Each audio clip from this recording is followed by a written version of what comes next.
Please join me in reciting the Pledge of Allegiance. I pledge allegiance to the flag of the United States of America and to the republic for which it stands, one nation, under God, indivisible, with liberty and justice for all.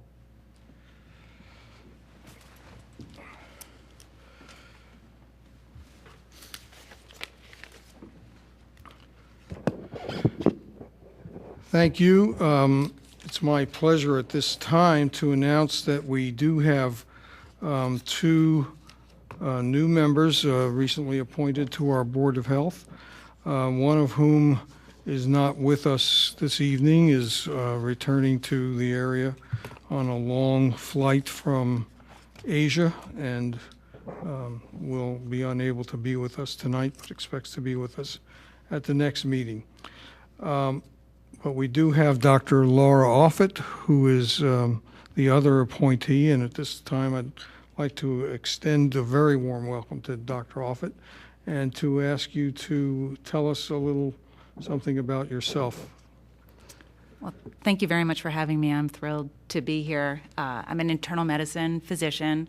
About 10 years ago, I was working at Jefferson in the primary medicine group there, the academic practice, and half of my time was spent in the indigent care residence clinic. From there, I left and I went into drug safety at Wyeth, spent 6 years there, and then moved on into clinical research, and then spent about a little over a year at a biotech in the area doing kind of the general medical role for the company primarily, and drug safety as well. And more recently, I left to start my own independent consulting business, where I am helping out predominantly in drug safety type questions, and now hopefully being able to make some kind of contribution here. So thank you very much for having me. Well, again, thank you, and your willingness to serve our community is commendable, and we look forward to working very closely with you. At this point, I'd like to ask Mr. Lawrence Taltone to cover some things of importance in his announcements. Thank you, Mr. Hazen. I have two announcements. One, we had a couple of board members who called and could not make the meeting tonight. They had some important engagements that they had to attend to. And the new board member, Nurse Genevieve Burns, she's flying in from Asia, a 24-hour flight, so certainly she's going to get back a little late, so she won't be able to make this important meeting. I'd like to talk about over the past week, we've had two incidences where we had a positive raccoon on South Roberts Road, and we had a few days after that, we had a possible rabbit raccoon. We weren't able to catch that one. And as a result of those two situations, I put out a health alert. I was concerned about people needing information and not being able to have it. And I was more concerned with that than I was of them not having the information and needing it. In that haste, I sent out in your packet, you'll see initial number 1. And what it says in the third paragraph, last line, anyone whose dog or cat may come in contact with or suffered a wound from an undomesticated or unfamiliar animal should clean the wound and with warm and soapy water. That statement, according to some veterinarians, is not appropriate. I got a call from a news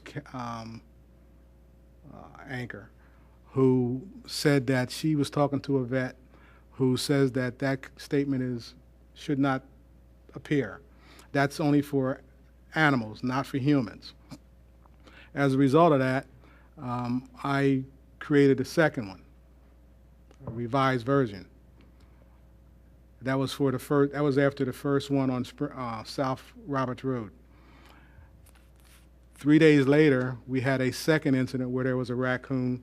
We were not able to retrieve that raccoon. And I should back up because I'm a little bit ahead of the gun. I didn't have that conversation with that anchor until after this second incident, when I put the second alert out. And so I revised that alert. I just want the public to know that I made the mistake. I apologize. And if I'm still working here tomorrow, it won't happen again. It was not the Board of Health's doing, it was mine. And I apologize. I tried to straighten it out. Hopefully I did. But it was apparently wrong information.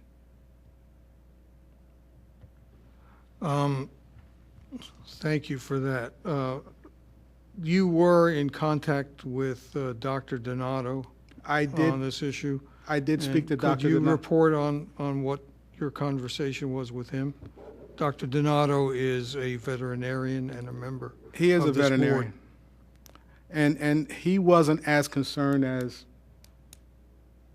the other person was, whoever the veterinarian that the anchor talked to.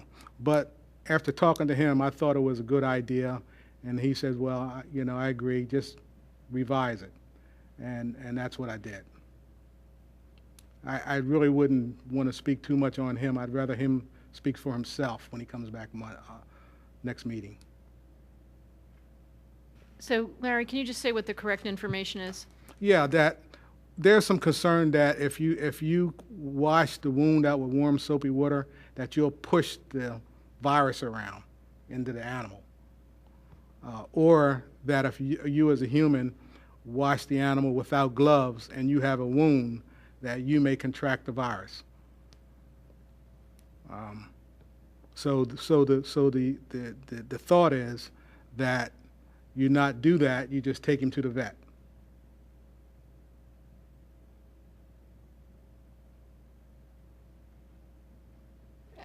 I mean, from when I used to work at the Philadelphia Department of Public Health and handled calls about rabies, it was always routine to say, and this was, on the advice of the, head of the rabies unit at the CDC, that you always would wash a wound under running water with soap. If it was you or if it was an animal, that was the very first thing to do. So Well, I I did. certainly doubt it. I guess I'm not quite confident that you are pushing the virus around, or that you're pushing it into the person, or that you're exposing yourself.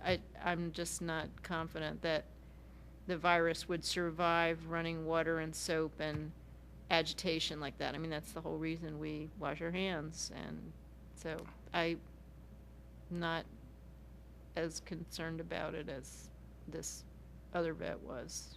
I guess I sound more like in where Dr. Donato was, but. Yeah, he wasn't as concerned about it as the other vet was, but I just did not want to make if it was incorrect information, then it was mine, and I didn't want people to think that, I got a directive from the board or from the commissioners or from anyone else. I thought it was the right thing to do, and I did it.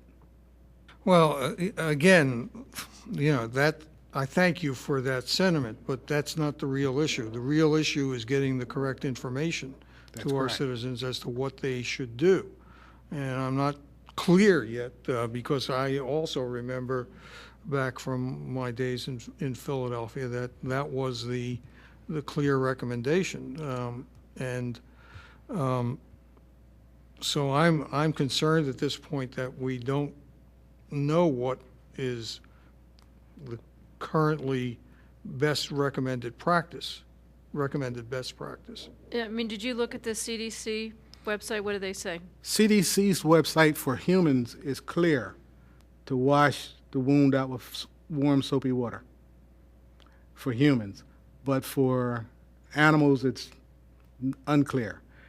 There are some jurisdictions around the country that I saw that recommends washing it out on the animal, but I think that what I'll do is from this point on is get direction. Can you from call the CDC and ask them, call the rabies unit there and ask them? I can. I will tomorrow. Okay, thank you. And we'll look forward to hearing from you via email on what you learned from that, and maybe even in advance of our next meeting, and certainly with the benefit of Dr. Donato's expert advice on your findings from the CDC, we can get some consensus as to what we would like you to be telling people in the event this occurs again. By the same token, I think we should thank you for being proactive in trying to stay on top of this as it evolved. Thank you. Do you have any further announcements?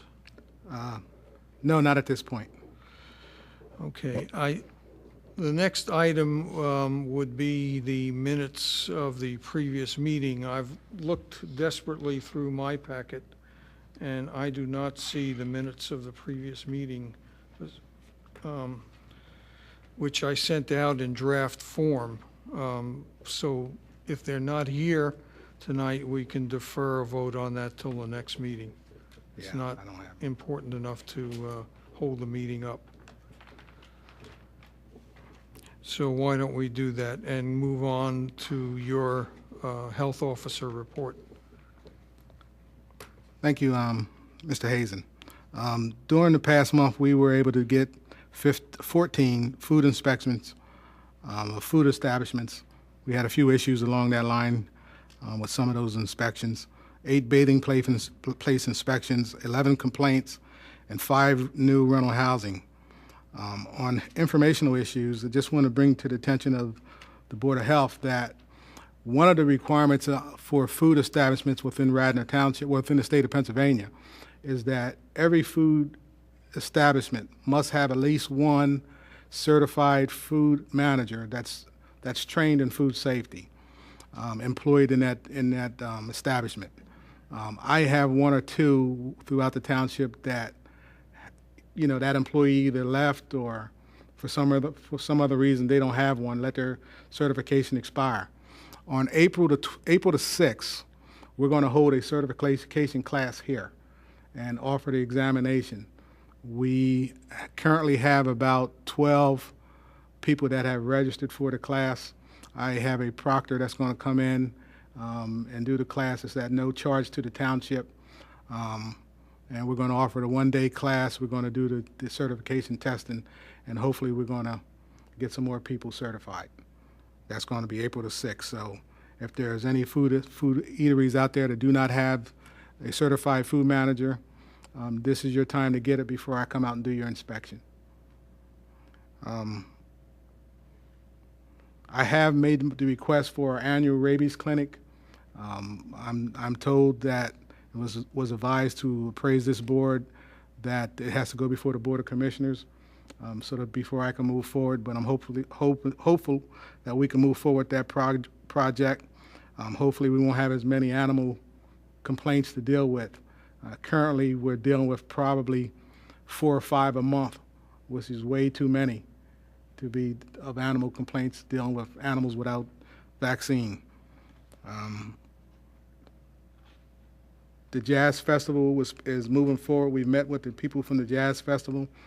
It's planned for June the 12th on North Wayne Avenue between Lancaster Avenue and West Avenue. In your packet, you'll find Support Your Teens Transition to High School, Coalition for Youth.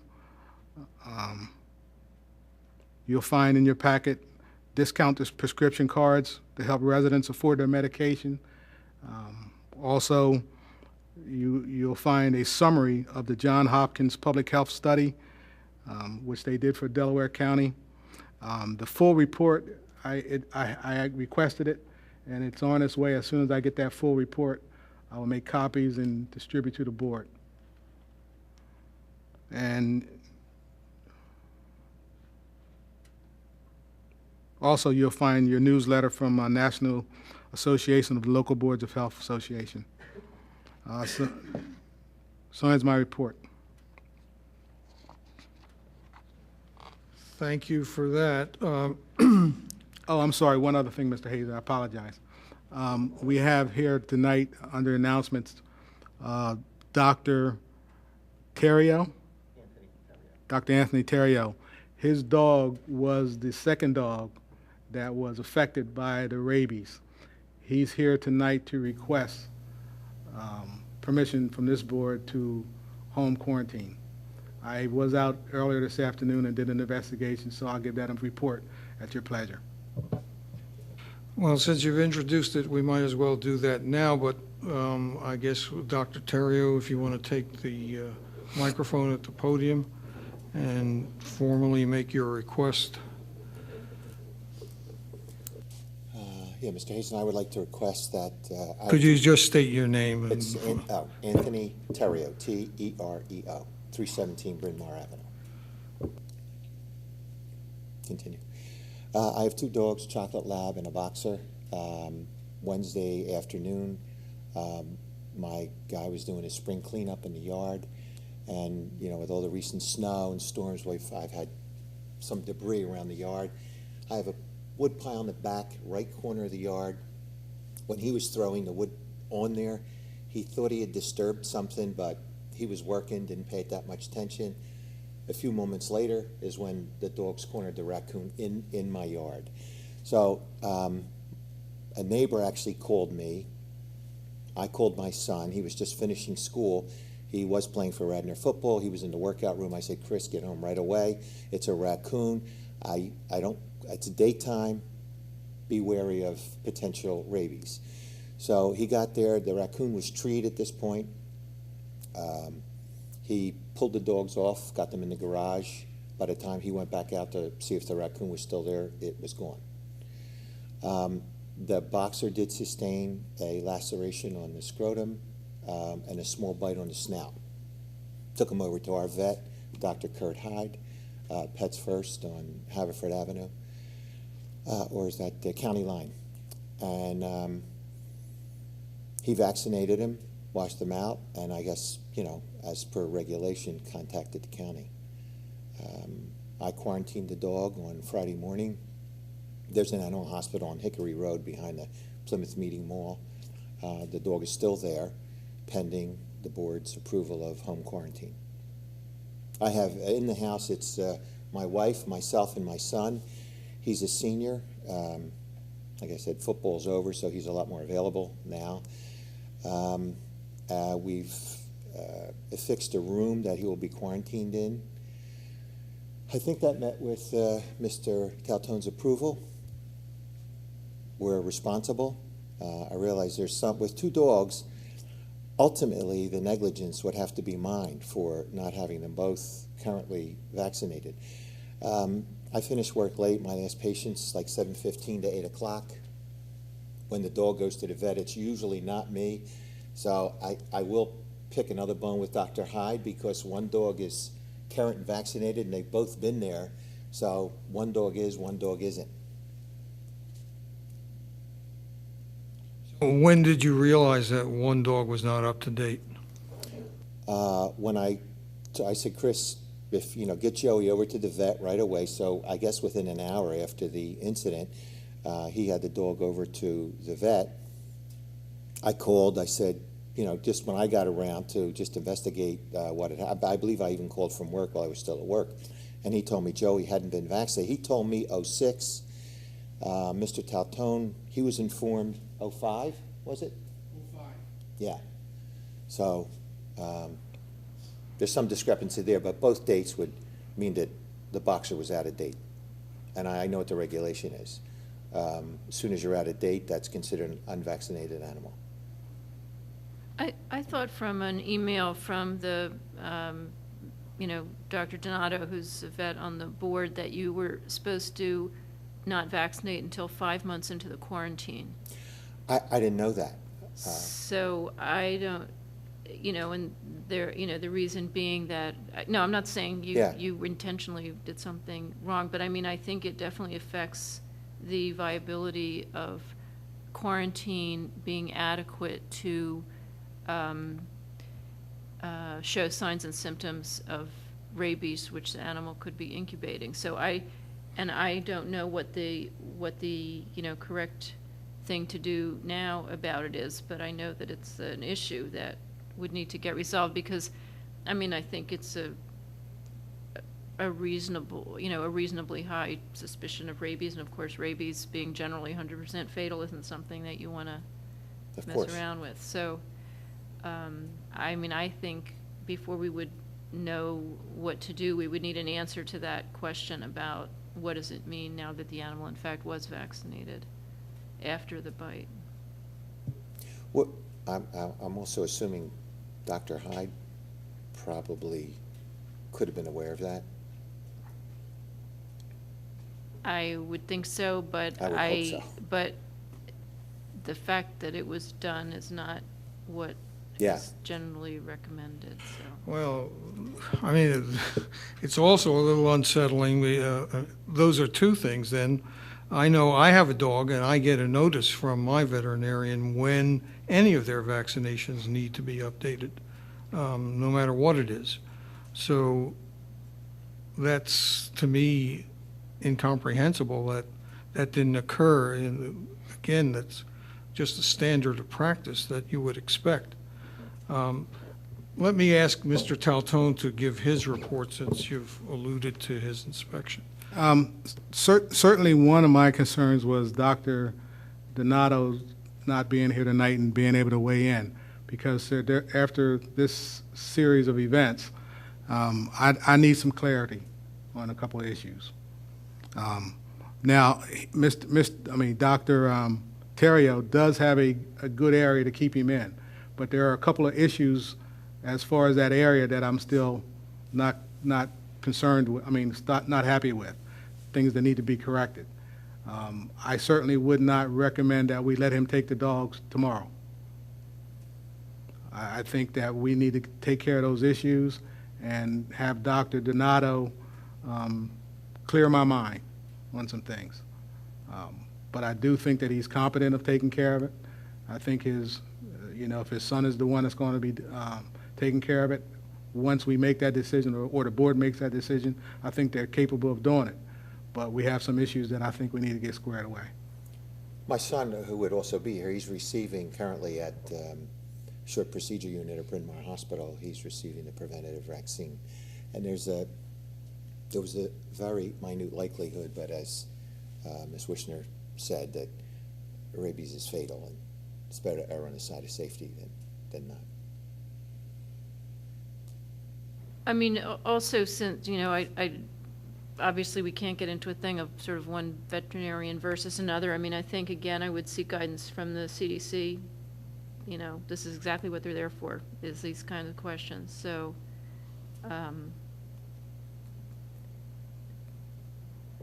I'll ask those questions tomorrow. And until we get answers to those questions, I think we have to table this issue and bring it up at such time as we have additional information. So I think we'll, if we have to put it to a vote, my vote would be to maintain the status quo as of right now. I have no problem with that. Would I ask the board's indulgence if the information, how frequently does the board meet? Is it monthly? We meet monthly on the third Monday of each month. Okay. If it's only because boarding is about $900 a month. So if the board would, see its way clear, if the information was available, Mr. Taltone said sometimes emails can suffice to at least inform me what the board's pleasure might be. Yeah, we can try to do that, Doctor. I think you need to bear in mind that we need to have all of that information. The issue of why the dog was vaccinated post being bitten is important, and what that means in terms of the effectiveness of the quarantining. The quarantining is supposed to let us know whether the dog actually develops the illness, among other things, and to prevent the illness from being spread to other animals and humans. So those are serious issues, as you've said. This is a very serious disease. Otherwise, we wouldn't be here discussing it. And I think I think we need to have the answers to those questions. That we could have a phone teleconference or something later in the week if the facts are brought to the table? Well, I think we can do anything along those lines, and I'm certainly willing to entertain the notion, but until Mr. Taltone has the information we need to have, and until we have that information reviewed by Dr. Donato, I would be very hesitant to move forward, and that's being responsible, and I'm not going to be pointing fingers at anybody, but there has been some, as you've, I think, acknowledged, some irresponsibility here. Yes. I mean, I think we do, respect your desire, both financially and for the emotional health of the animal, to not keep it, at the vet any longer than necessary. So, I think we're all in accord. We need to err on the side of public safety Sure. and your safety of your family, but we certainly would, act as soon as possible, as soon as we have the information. Thank you very much. I everyone's appreciate comfortable it. with it. Thank you. Are there any other questions? Dr. Paul Offit? There's a Dr. Offit that developed the rabies vaccine. Okay. Okay.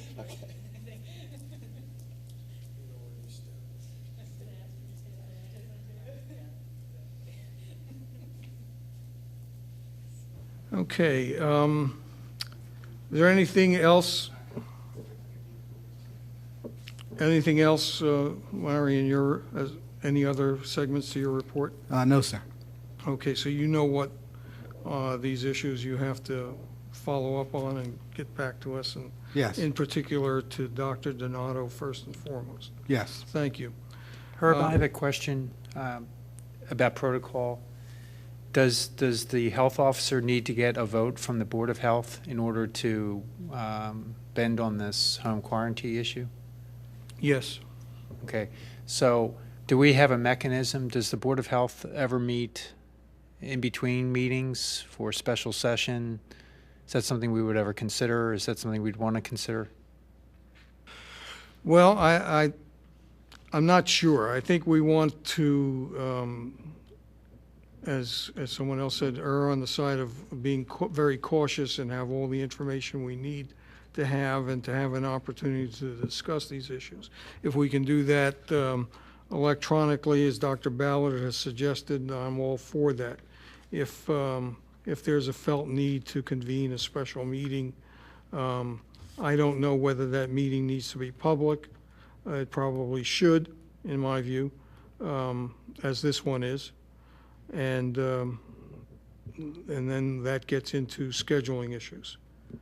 So I think that's a step ahead of ourselves, and it all depends on how quickly we can get the information. Okay, thanks.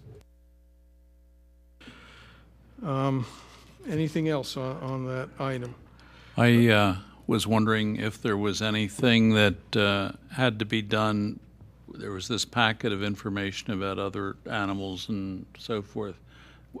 How much of this has to go on before you issue that cats at large notice and so forth with rabies, with a case of rabies in the raccoon of the first party? As far as cats, Yeah, there was a thing that you passed out with different ordinances in it. I presume they're already in effect. 115-10. yeah, that was passed on to me to pass on to the board As a proposal or for points of information for you. Oh, the feral cat issue is sort of a complex issue as far as catching the feral cats. When it comes to the animal control officer actually handles that portion of it. When it comes to feral cats or dangerous dog laws, I actually have no jurisdiction. It's my understanding that the animal control officer will be here at our next Board of Health meeting to answer those types of questions. That's correct. And Dr. Ballard, and other board members, if we can recall that at our previous meeting, actually, Dr. Ballard, you were not at our previous meeting, we did talk a little bit about this, and this is a follow-up to an item that was referred to us by the Environmental Advisory Council of Radnor Township. And something that, and I know you're more aware of than I am, Dr. Ballard, that has been discussed by this board years ago. And there are really two issues. One was with regard to extending the leash law to cats, and which would basically deal with cats that are still domestic. That is, that they are living in someone's home at least part of the time, and are allowed out unleashed, and so possibly cause problems, nuisance, as well as health problems. The other issue are those cats that a leash law wouldn't really address, and they are the feral cats, the ones that are either born in the wild or have reverted to the wild state. And so we were going to try to address those two issues as really basically separate issues tonight. And again, unfortunately, Dr. Donato is not here. He did email us something that he had come up with, but I think we need to have his presence here, as well as Mr. Gallagher's presence, the animal control officer. And we had to go through a clearance process whereby Mr. Gallagher, who reports within the Department of Police of Radnor Township, had to be allowed to come to our meeting. And that didn't happen until too late to have him here tonight. So he will be at our next meeting, and what I'd like to do, unless somebody has some additional information, is to defer discussion on both those issues until our next meeting.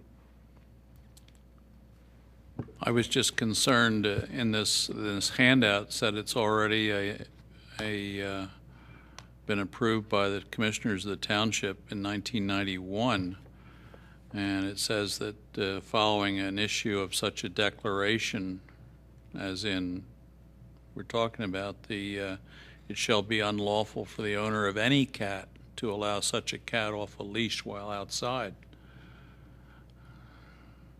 Maybe I'm misreading or not understanding this correctly.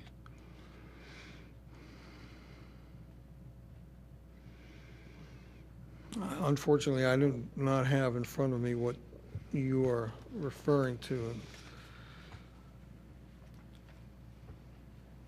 About halfway down the page there, the very last sentence in that paragraph, after the health officer has put out a public health alert about rabies in the township or an adjoining township.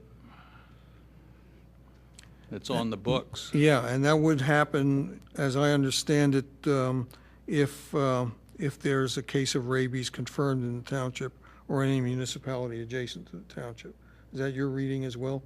Yeah, and so that has in fact happened, and you're quite right. The Director of Community Development, Mr. Bauman, should be following up on this ordinance. That's correct. That's the correct interpretation. At least that's an interpretation that I have. And the animal control officer or police officer has to enforce it. They didn't get, the ordinance doesn't give me any enforcement on that. But has Mr. Bauman, to your knowledge, issued such a declaration? No. Well, again, we would have to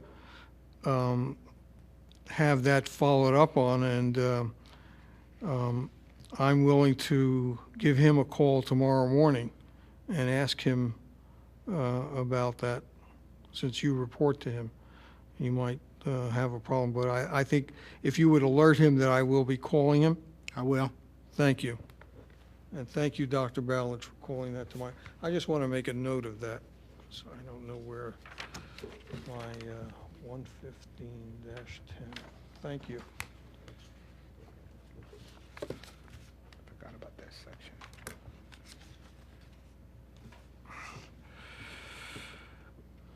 Is there anything further on that issue? And so we'll follow up on that first thing tomorrow morning, and I will either directly or through Mr. Taltone advise board members as to the outcome of that conversation.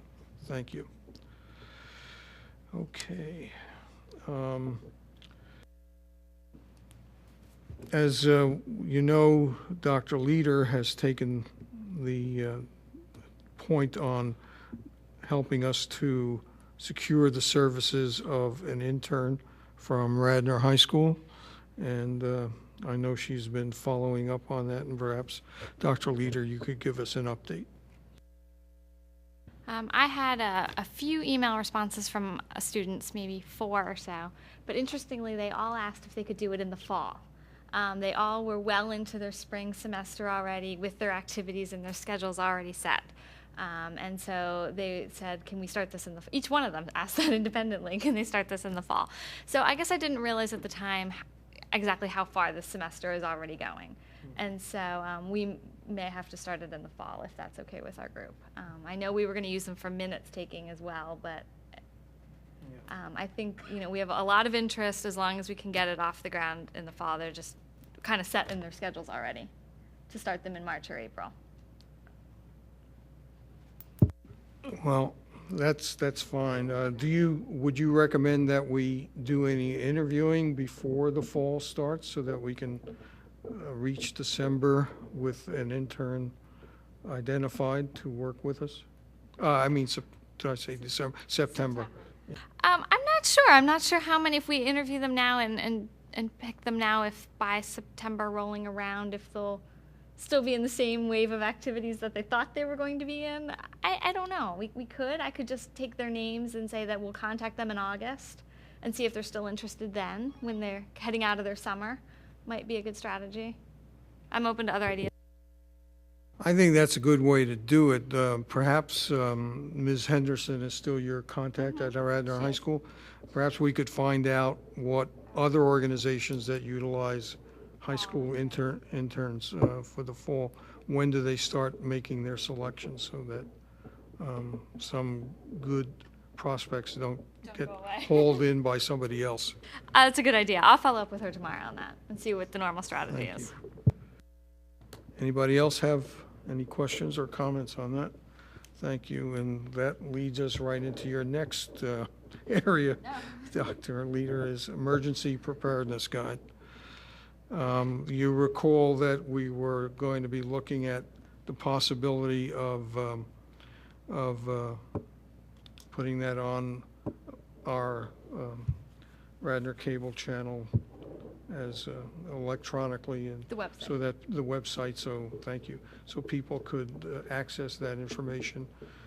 Dr. Ballard had pointed out, I think correctly in some respects, that there might have been some things out of date on that. The county is updating it as we speak and expects to have a new iteration of that ready later on this year. Meanwhile, the out-of-date things are not as significant, nearly so, as the stuff that is still up to date, and which still might be useful to people to have. So, Dr. Leader, if you could then bring us up to date on where that stands. Sure. I received the electronic version of the guide last week, and I was in touch with Mr. Taltone and Melissa from your IT department, and she was happy enough to post it. It's posted on the Radnor Township website in a rather readable format. It's in a 4-page version of the brochure, and it's on the website now.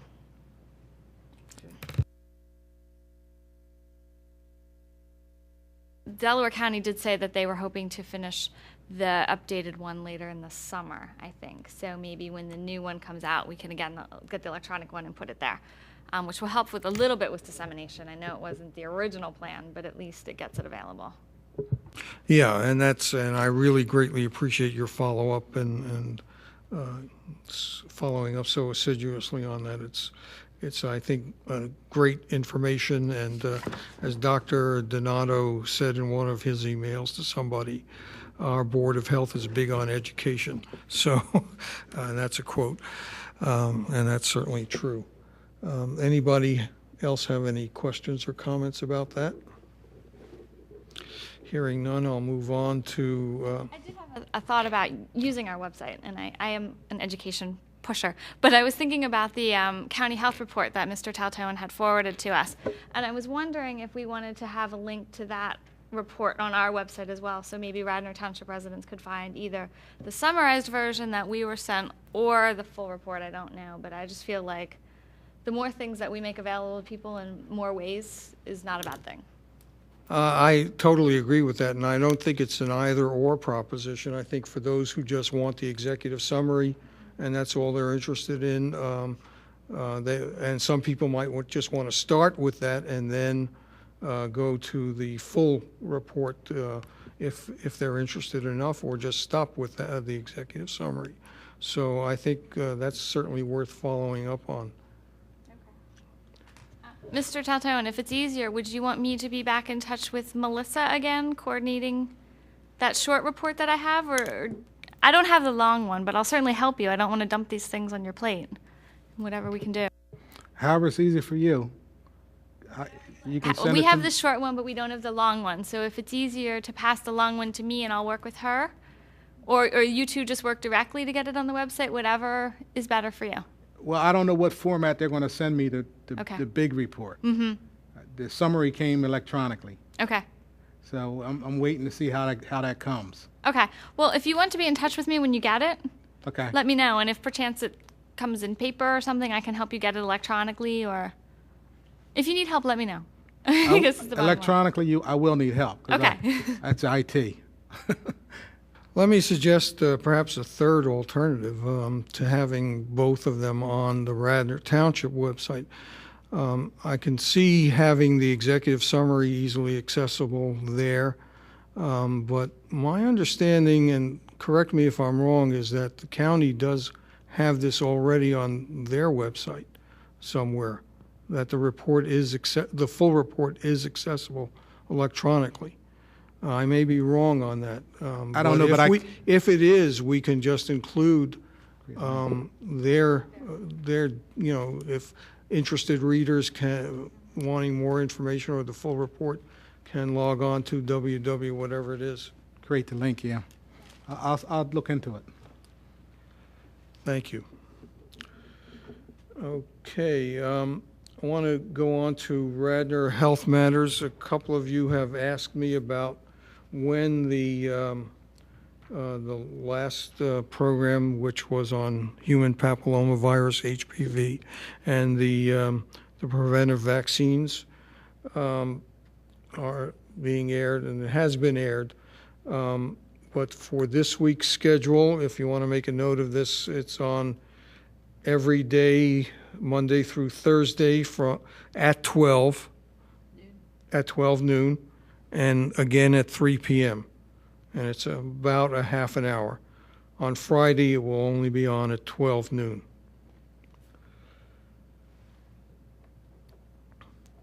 And I am currently working on a third in this occasional series, which will, I hope, deal with traumatic head injuries, particularly among young people. I think you can also, getting back to the one on HPV, you can access it via the Township's website. Look under Radnor Health Matters and the video, and you can get that. It takes a couple of minutes to load in on your computer. But Larry, for the benefit of the public viewing this, if you want to give the Township's website again, just so I don't mess it up. www.radnor.com. www.radnor.com. C-O-M. Okay. Let me just put okay. Is it not radnor.org, or is that just your email address is .org? Email addresses are .org. Okay, all right. Website That's is why I'm glad .com. I didn't give Yeah. it, because I would have given the wrong address.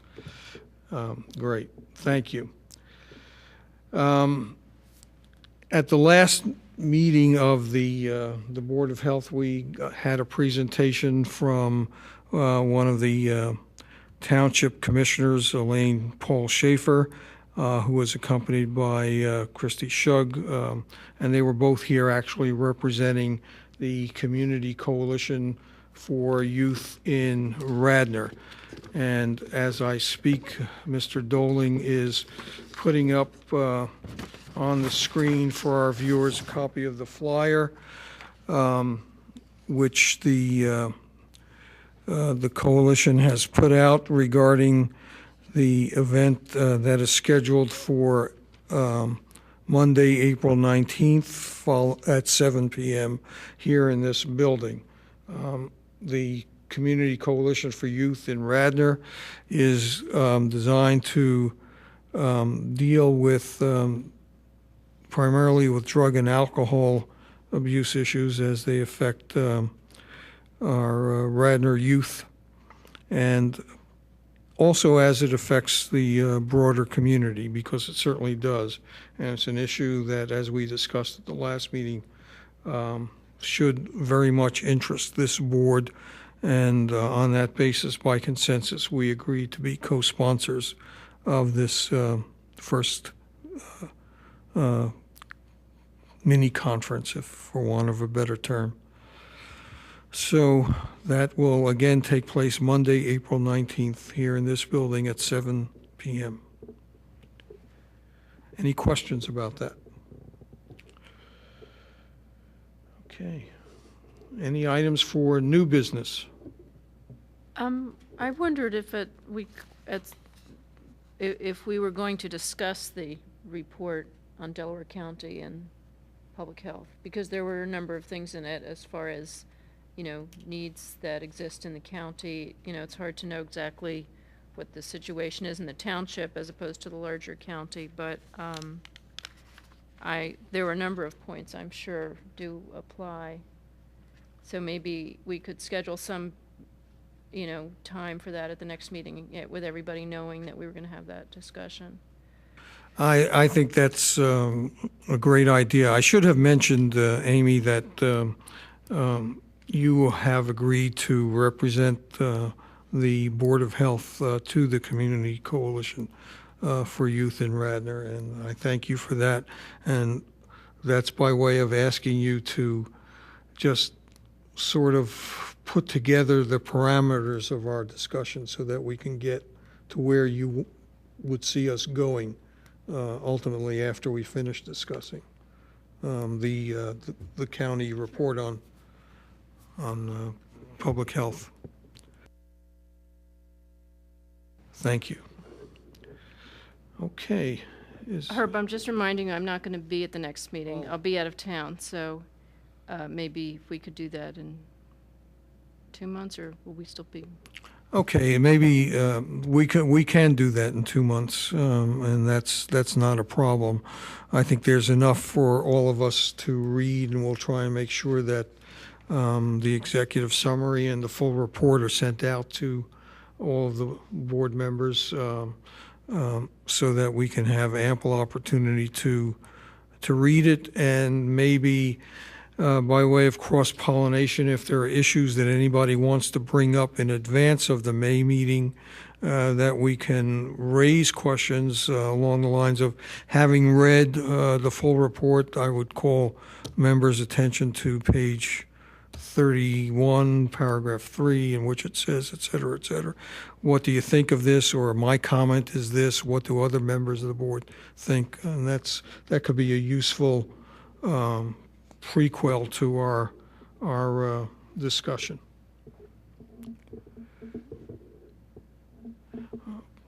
Okay, there being no further new business, I'll entertain a motion to adjourn.